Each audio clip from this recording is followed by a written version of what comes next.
복음을 아십니까? 라는 어떤 질문 같은 제목을 잡아보세요. 복음을 아십니까?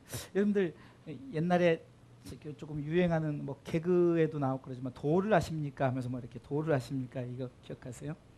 정말 우리가 우리 그리스도인들이 복음이 무엇인지를 잘 모르는 것 같아요.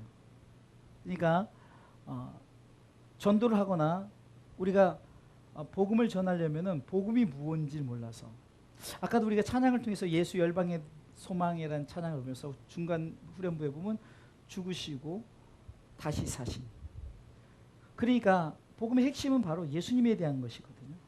그러니까 우리가 복음을 우리가 흔히 영어로 두 단어를 쓰는, 하나는 굿뉴스다, 좋은 소식이다. 그래서 그렇게 하고 가스펠이다라는 것을 이제 복음의 이렇게 원어의 영어로 쓰고 있는데, 복음은 한마디로 예수님에 대한 이야기입니다.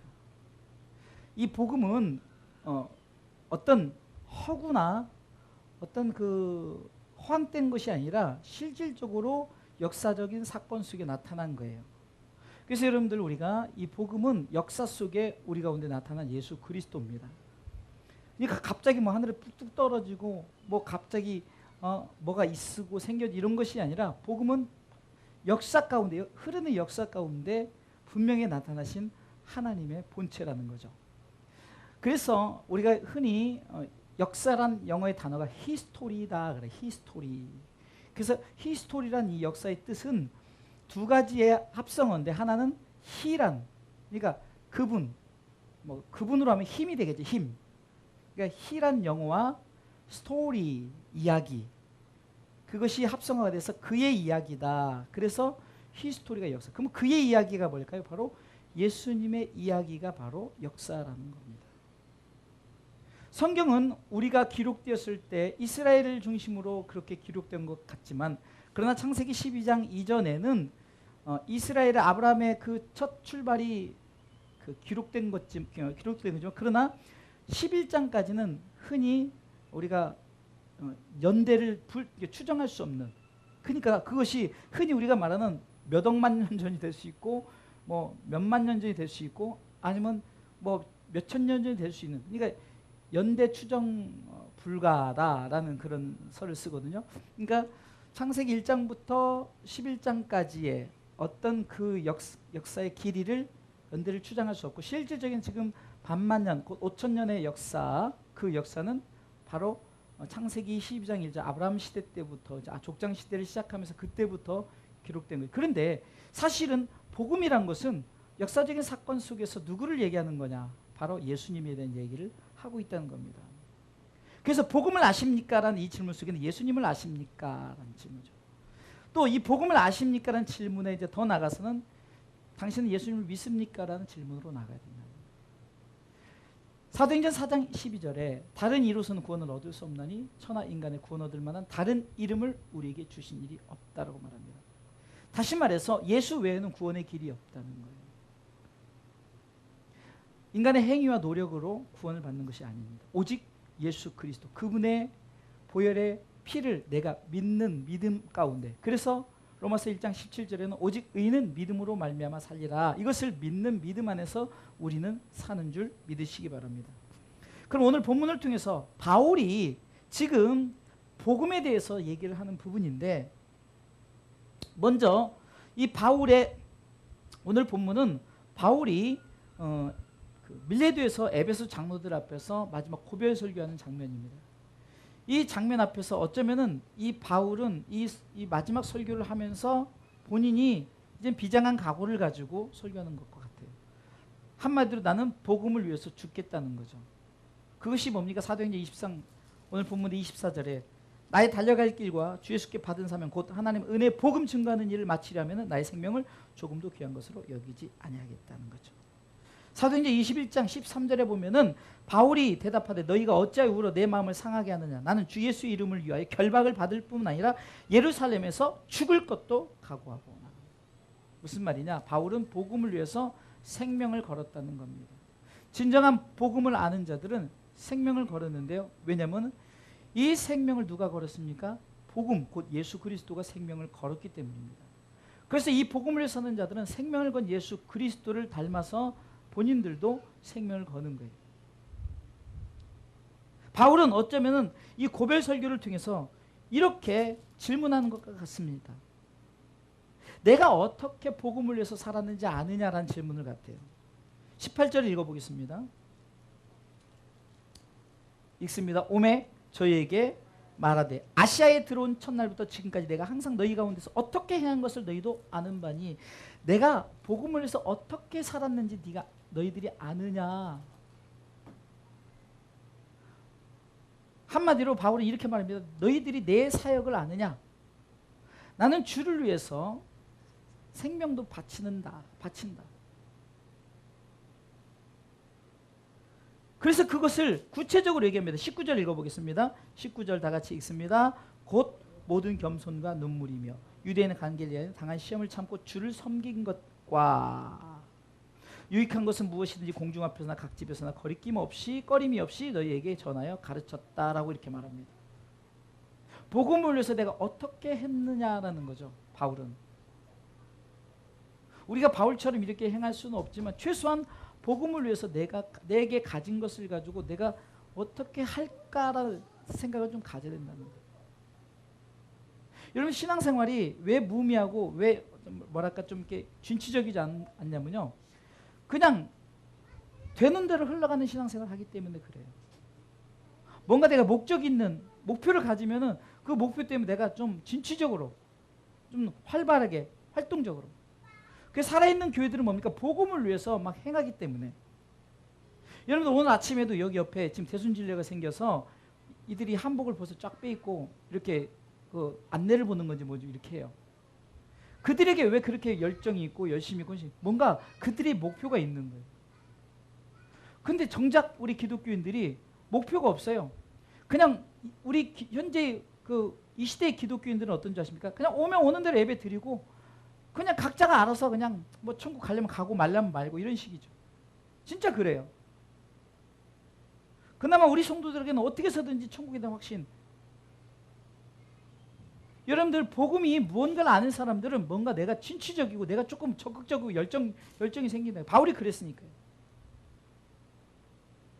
바울이 스스로가 복음의 첫 발을 내딘 그때부터 모든 겸손과 눈물, 유대인의 관계, 당한 시험, 주님을 섬긴 것, 너희들을 가르친 것, 복음을 전한 이 모든 것에 대해서 내 사역이 이랬다는 거예요. 복음을 위해서 나는 이렇게 살았다라고 말합니다.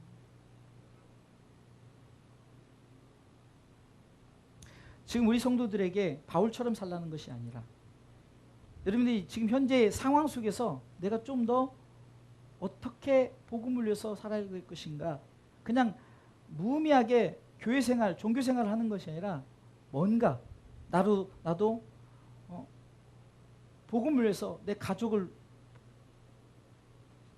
복음에 대해서 얘기를 해야겠다. 내 주변 사람들이 한마디도 우리가 하지 못한다면은 그것이 결코 복음의 열정을 가진 사람이 아니다.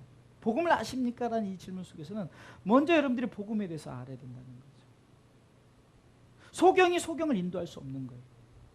여러분들이 먼저 구원의 감격, 구원의 확신, 구원의 감격, 하나님 나라의 소망과 하늘의 상급을 먼저 확신을 가진 애 누군가를 인도해야죠. 그게 없으니까 그냥 때 되면 죽는가 보구나.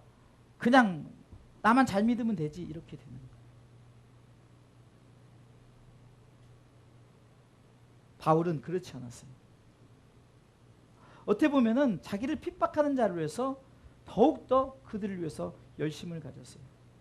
왜냐하면 산상수훈에도 말씀해 봤던 5장 13절 의를 위하여 핍박을 당하는 자 천국이 저희 것이라 천국을 사모하는 마음이 있었기 때문에 복음에 대한 분명한 확신이 있었기 때문입니다.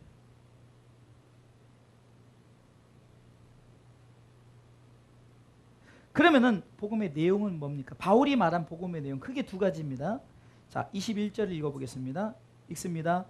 유대인과 헬라인들에게 하나님께 대한 회개와 우리 주 예수 그리스도께 대한 믿음을 증거한 것이라면 바울이 두 가지 복음에 대한 내용을 이렇게 얘기했는데 유대인이란 것은 자국인 곧 우리로 말하면은 대한민국 사람 헬라인이란 것은 이방인들을 말하는 거예요. 그러니까 우리 외에 다른 나라 사람들을 말하는 거예요. 대표적으로 이렇게 다시 말해서 그러니까 온 세계를 향해서 두 가지 복음에 대한 내용을 했는데 첫 번째는 하나님께 대한 회개입니다. 하나님께 대한 회개.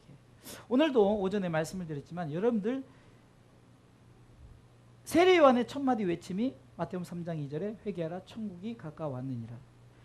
예수님께서도 광야에서 이제 그가 공생이 시작하면서 금식한 후에 첫 마디 외침이 뭐였습니까? 회개하라 천국이 가까웠느니라. 결국은 뭡니까? 회개라는 거죠. 이 회개라는 건 뭡니까? 내가 잘못 알고 갔던 길을 돌이켜서 내가 또 올바른 길로 가겠다. 내가 바른 길로 가겠다는 작정을 하는 겁니다. 우리 옛날에 어르신들이 유교적인 관점, 불교적인 관점, 또 천주교적인 관점, 이곳에서 저들이 정말 뭔가 삼위일체 하나님에 대한 것과 또한 구원에 대한 문제라든가 천국의 소망, 아직도 천주교 신자들 또 어떤 일반 그 타종교들은 천국, 그러니까 흔히 말하는 불교에서는 극락이죠. 극락. 불교에서 다시 태어나면은 짐승으로 태어난 것이 뭐 최고라고 말하나요? 여러분들, 기독교는 다릅니다. 우리의 신앙의 삶 속에서 우리는 하나님 나라를 위해서 우리는 살아가는 거예요. 목표가 분명합니다. 근데 그러기 위해서는 철저하게 우리가 내가 지금 잘못된 길을 가고 있는 것을 돌이키는 거예요. 이것이 하나님께 대한 회개입니다. 불교의 길을 잘못 가고 있습니까? 그러면 기독교로 돌아서야 돼요. 천주교 비슷한 것 같지만 달라요. 그럼 우리가 올바른 쪽, 복음을 향해서 완전히 돌아서요. 이것이 첫 번째 중요한 겁니다. 이 회개가 있지 않으면은 우리가 그것을 받아들일 수 없어요. 여러분, 성경적으로 복음을 받아들인 이제 첫 번째 현상이 뭡니까? 회개했다는 거예요. 세례 요한이 광야에서 외칩니다. 이 독사의 자식들아, 이 임박한 진을 너희가 피할 수 있느냐? 너희들이 회개 합당한 열매를 맺으라면서 막 했을 때 저들이 다 우후죽순 나와서 군병들도 어떤 정치인들도 다 나와서 세례를 받고 회개하고 세례를 받고 저들이 구원받으면 어떤 그 확신을 갖게 됐던, 회개가 우선입니다. 바울도 이렇게 말합니다. 하나님께 대한 회개가 첫 번째 복음의 내용이다. 두 번째 내용은 뭡니까? 바로 예수 그리스도에 대한 믿음입니다. 예수 그리스도에 대한 믿음. 회개했습니까? 그러면 내 잘못한 것, 여러분들, 내가 만약에 잘못했다면 잘못한 것을 바로잡고 내가 어떻게 해야만 구원을 얻을까? 사도행전 16장에 보면 바울과 실라가 빌립보 감옥에 갇혔습니다. 갇혔을 때 그 갇힌 상황 속에서 빌립보 감옥에서 바울과 실라가 찬송했더니 막 옥토가 흔들리고 진이 막 일어났어요. 그러니까 간수들이 막 모든 게 풀리고 막 도망가야 되니까, 여러분들, 간수들이 저 죄인이 도망가면 그거 책임을 져니까 막 자결하려고요. 그러니까 그렇게 상관이, 우리 여기 있다 그랬을 때 이 간수가 이렇게 이 간수가 이렇게 말합니다. 우리가 어떻게 해야 구원을 얻으리까? 우리가 어떻게 해야 구원을 얻을까? 그랬을 때 사도행전 16장 31절 그 유명한 말씀, 주 예수를 믿으라 그리하면 너와 내 집이 구원을 얻으리라. 어떻게 해야 우리가 구원을 얻습니까? 어떻게 해야 우리가 구원을 받고 천국을 갑니까? 주 예수를 믿으라는 거예요. 신앙생활 수십 년 했어도 회개와 예수님에 대한 이 믿음이 없으면은 결코 하나님 나라 확신을 가질 수가 없죠. 가장 걱정되는 게 뭐냐면요, 신앙이 없을 때 마지막 임종 앞에서 하나님을 부인할까 봐, 예수님에 대한 믿음을 부인해. 이게 가장 두려워. 왜? 이것이 습관적으로 신앙 고백이 되지 않으면은 나중에 혹시나 부인할까 봐. 크게 염려는 하지 않지만 자꾸 우리 속에 내 죄에 대한 문제 회개와 그리고 예수 그리스도 나를 위해서 구원하신, 나를 위해서 오신 그분에 대한 확실한 믿음, 이것이 없으면은 불안합니다. 하나님이 택한 백성은 우리 사모님 집안의 남녀호랑교 평생을 80평생을 남녀호랑을 믿었었는데, 그 사위와 그 딸이 기도하는 장로님과 권사님이 평생을 기도했는데 마지막 임종 앞에서 그 죽음의 사자가 끌고 가려는 그때 막 거부하고 그 죽음을 뒤로 했는데 예수를 믿는 놀라운 기적의 역사가 일어났어요. 그래서 제가 처갓집에 가면 그 집은 그냥 반기지도 않으니까 그냥 인사만 하고 그랬는데 이번 이게 그 후로는 그 상을 당할 때 막 그 사위도 예수 안 믿는 사위가 오히려 막 전도하는 거예요. 막 우리 아버님이 평생 이렇게 했는데 세상에 죽음의 사자가 왔을 때 이렇게 해가지고 다 얘기를 해주는 거예요. 그래서 제가 참 목사 사위잖아요. 천대받고 환영받지 않았던 목사 사위가 얼마 전에도 장례식장 갔는데 저 환영 많이 해주더라고요. 여러분들 우리가 마지막 임종의 순간까지 복음에 대한 분명한 확신이 없으면 안 된다는 거예요. 하나님은 반드시 임종 전에 기회를 주셔요. 그때 여러분들 절대 부인하지 마십시오. 아직도 세상 거 미련 남아서 돈 붙잡고 있지 말라는 거예요. 자식 붙잡고 있지 말라는 거예요. 여러분들 만약에 막 이 건물이 지금 무너져서 막 죽게 생겼으면은 자식 걱정, 돈 걱정하지 마시고 살 걱정하지 마시고 빨리 내 속에 어떤 이제 주님 맞을 준비에 대해 기도를 빨리 해야 된다는 거예요. 제가 중국 선교 처음 저쪽 새롭게 갈 때 비행기가 한 번도 그러지 않는데 엄청나게 흔들려서 제가 그 영접기도 했다고 그랬잖아요. 엄청 심하게 흔들려가지고. 왜? 거기서 어떻게 될지 모르니까. 지금 바울이 이렇게 말합니다. 21절 후반부에 하나님께 대한 회개와 우리 주 예수 그리스도의 믿음을 증거한 것이다 라고 말해요. 증거한 것이다. 복음을 아십니까? 라고 했을 때 복음이 뭡니까? 복음의 내용은 바로 우리가 죄인입니다. 우리가 죄인에서 의인 되려면 우리가 죄인임을 인정해야 됩니다. 회개해야 됩니다. 그리고 누구를 믿어야 합니까? 예수를 믿어야만이 우리가 구원을 받고 천국에 갑니다. 이것을 증거한 것이 바울이 내가 이렇게 살았다라고 고백하는 거예요.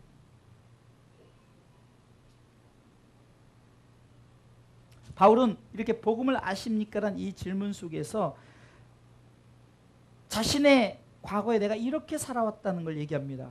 그게 뭡니까? 18절부터 내가 이렇게 21절까지 이렇게 내가 살아왔고 현재 과거에 이렇게 살아왔고 현재도 내가 이 복음을 위해서 살아갈 것이다 라고 말하고 25절부터 31절까지는 나는 결국은 이제는 순교할 것이다 라까지 말합니다.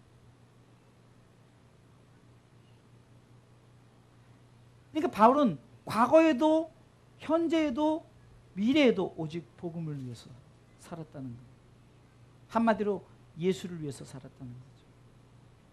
전승에 의하면은 바울의 목을 내리쳤는데 바울의 목이 떼굴떼굴 굴러다니면서 예수밖에 안 나왔다는 그런 전승이 있어요.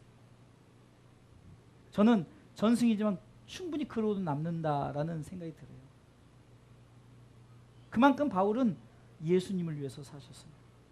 그렇게 예수를 핍박하고 예수를 잡아 죽이려 예수 믿는 자 잡아 죽이려던 그 자가 예수님을 제대로 만나고 다메섹 제대로 만났을 때 그는 완전히 유턴 곧 회개했다는 거죠. 그리고 예수님에 대해서 확신을 가졌어요. 자신의 모든 걸 다 내려놨어요. 자신의 가진 지식 모든 스펙들을 다 배설물로 여겼어요. 빌립보 3장에 보면 모든 것을 다 해로 여길 뿐더러 나는 예수 안에서 예수를 얻고 예수 안에 발견된 자 그것을 기쁨으로 살았다.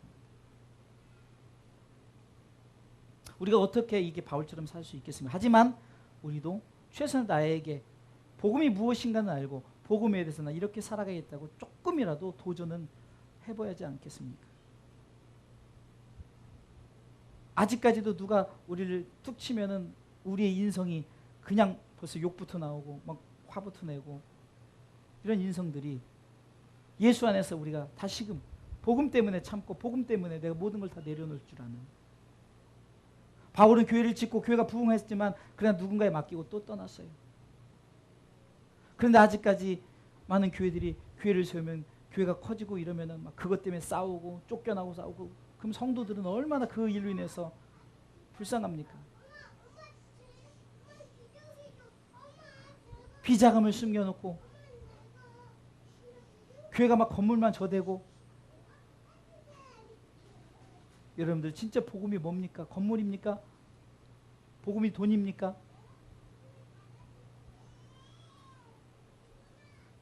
바울은 철저하게 자신의 모든 걸 다 내려놓았어요. 똑똑한 그 똑똑함도 내려놨어요. 자신의 인격도 철저하게 내려놨어요. 복음을 위해서 나는 결박뿐 아니라 죽을 각오도 했다는 거죠.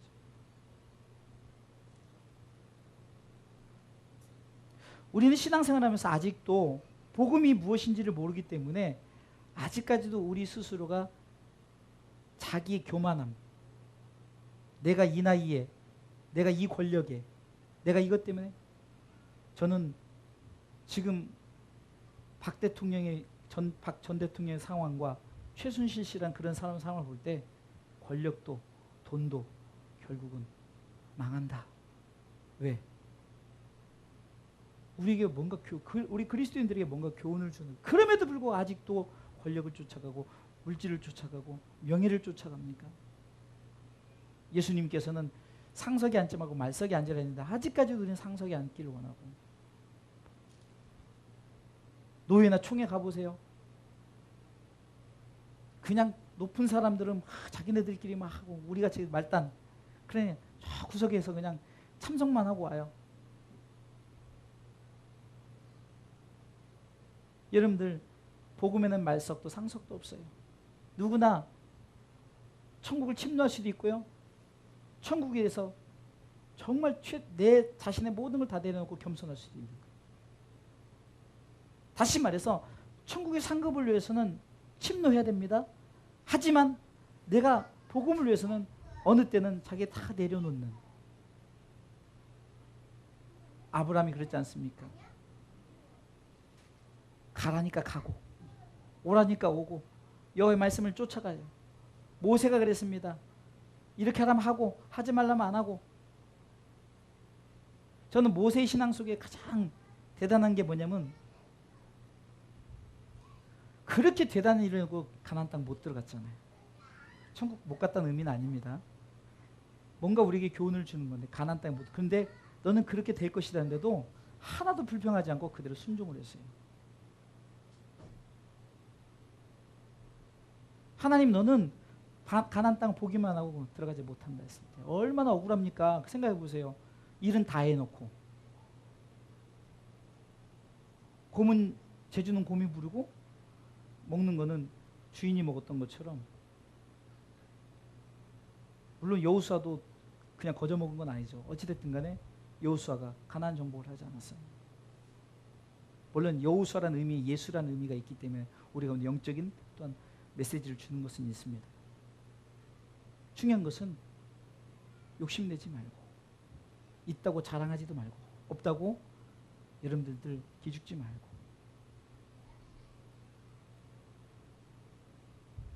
복음을 위해서 여러분들이 나 자신이 가진 것을 줄 아는 사람이 돼요. 움켜잡지 마시고 복음을 나눠줄 줄 아는. 이 땅에 복음이 들어올 때 학교가 지어지고 병원이 지어지고 막 많은 사람들한테 돈 주고 초콜릿 주고 막 이러면서 복음이 전해졌잖아요. 줬다는 거예요. 근데 그것만 준 것이 아니라 그 뒤에는 예수란 진짜 복음을 같이 줬던 거예요. 여러분들이 예를 들어서 옆집 앞집 사람한테 그냥 일주일에 고기 한 번씩 사주면서 만약에 예수 얘기하면 그들이 안 들을 것 같죠. 다 듣습니다. 그 말은 뭡니까? 사람이 먹으면은 들어요. 그래서 쉰들러 리스트라는 내용이 바로 그거예요. 돈 많은 유대인 그 부자가, 예를 들어서 여기 있는 사람 유대인들 다 죽여야 되는데 한 사람당 돈값을 계산해서 돈으로 사는 거예요. 그리고 살려주는 거예요. 어쩌면 복음하고는 상관없는 거지만 그만큼 영혼 구원을 위해서 했다, 이렇게 비유적으로 우리 가운데 전하는 메시지가 있는 거죠. 그러니까 값있게 돈을 쓴 거예요. 그 부자가. 그러니까 의미 있는 투자죠. 자기한테 뭐 떨어지는 건 아니에요. 록펠러처럼 내가 이렇게 했더니 이렇게 주어진 것은 아니에요. 쉰들러는 그냥 무조건 마지막에 그 유명한 장면, 내가 이 반지를 하나 빼서 팔았다면 유대인 몇 명은 살릴 수 있었는데 이거 차고 있으면 안타까워하는 그런 모습. 그게 정말로 우리가 영적으로 복음을 사는 자들의 고백이 되어야 됩니다. 그런데 아직도 우리는 움켜쥐려고만, 희생 안 하려고 그래요. 말로만 예수 그러죠. 우리 주사랑교회는 조금 작은 것에 희생하고 남을 위해서 조금 내가 손해보더라도 조금 내어놓을 수 있는,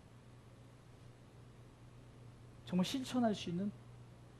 그래서 복음을 아십니까 했을 때 나 복음 확실히 압니다. 복음은 바로 하나님께 대한 회개와 예수 그리스도에 대한 믿음입니다. 그것을 증거하는 자의 삶을 살아가는 복음의 사람들 되시기를 주님의 이름으로 축원합니다.